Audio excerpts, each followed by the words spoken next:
Bonsoir Sandrine. Bonsoir Jean-Michel. C'est un plaisir de vous recevoir dans cette émission et merci de nous accueillir surtout. D'accord, plaisir partagé. Allez, depuis 2017, vous dirigez Ose TV, qui est la première web TV dédiée à l'entrepreneuriat en Côte d'Ivoire. Alors, quel est le cahier de charge de votre entreprise? Ose TV déjà, comme vous l'avez dit, c'est une chaîne de télévision en ligne. Donc déjà, notre ligne éditoriale, c'est entrepreneuriat et leadership. Ose TV, c'est reportage, publi-reportage et conseil en communication audiovisuelle. Ça fait 3 ans d'existence maintenant, si le calcul est parfait. Vous rencontrez forcément des difficultés quant à développer, à étendre, voire diversifier votre entreprise?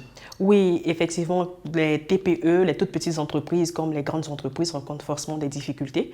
Nous avons à ce sujet d'ailleurs dans Yabara une belle histoire aussi d'un entrepreneur comme vous, une femme, Bintou Bouaré, qui a connu des difficultés familiales, des limites financières, des frustrations professionnelles, mais qui n'a jamais du tout lâché la rampe. Grâce à sa force de caractère et d'ambition, elle a réussi à se faire un chemin dans le domaine du business du petit cola. On peut dire que c'est le chemin de l'entrepreneuriat. Effectivement. D'accord. Et voilà, on va tout de suite découvrir son histoire ensemble. Tia Salé, commune située à 120 km d'Abidjan, la ville est loin d'être un pôle économique attractif. C'est pourtant ici que cette jeune dame de 29 ans décide de donner forme à son rêve, l'entrepreneuriat.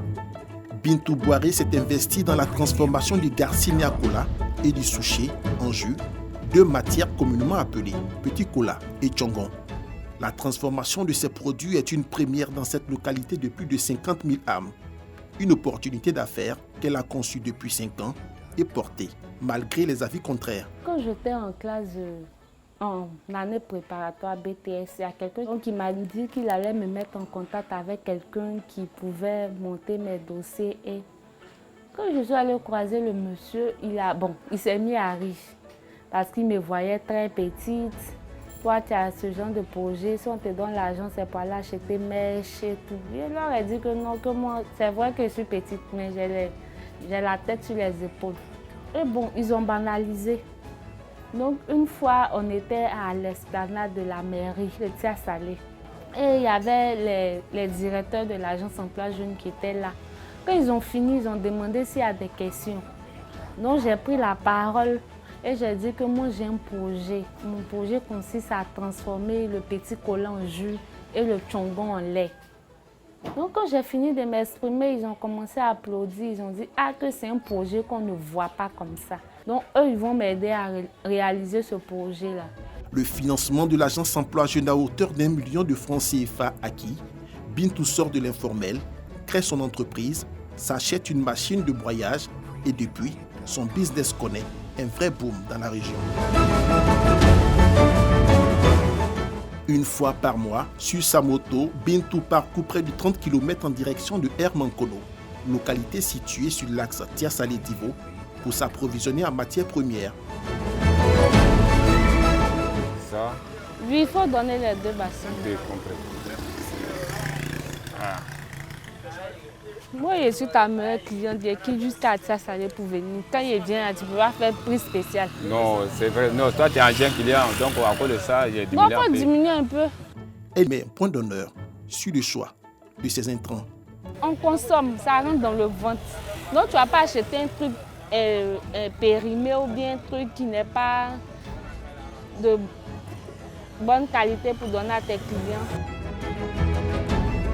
Si aujourd'hui cet entrepreneur s'est bâti une renommée à Tia Salé, les choses n'ont toujours pas été faciles pour elle.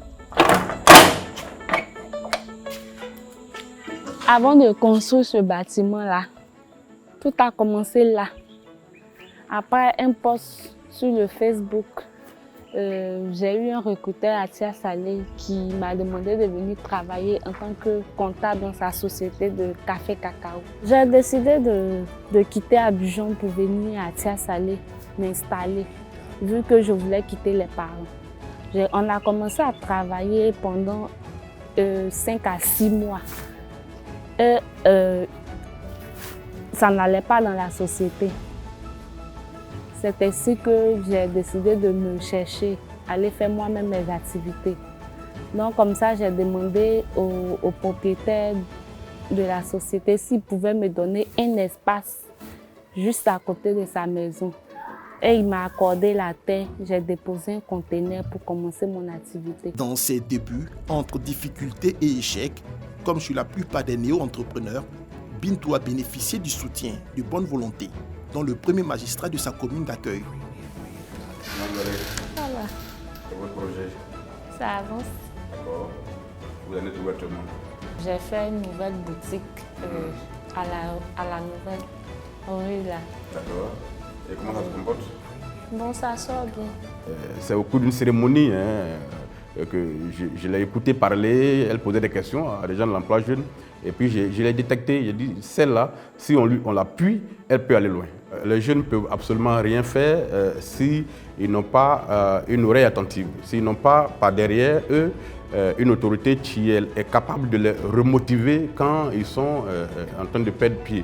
Il y a de cela quelques mois, Bintou a ouvert une deuxième boutique pour l'exposition de ses produits. Elle y engage, à ce jour, 5 employés et réalise un chiffre d'affaires d'environ 600 000 francs CFA par mois. Notre jeune entrepreneur n'entend pas s'arrêter en si bon chemin. Quand on vient aujourd'hui et puis on dit on a commencé avec 100 francs, aujourd'hui on a un magasin, on a 2 magasins. Ce n'est pas en étant couché à la maison que quelqu'un va voir la motivation, bien le courage que tu as en toi pour t'aider. D'ici quelques années, notre chef d'entreprise ambitionne exporter en quantité industrielle ses produits sur les marchés régionaux et internationaux. Bintou rêve grand et s'en donne les moyens pour y arriver. Hélène Keller n'a-t-il pas dit que l'optimisme est la voie du succès? Rien de grand ne se fait sans espoir ni confiance.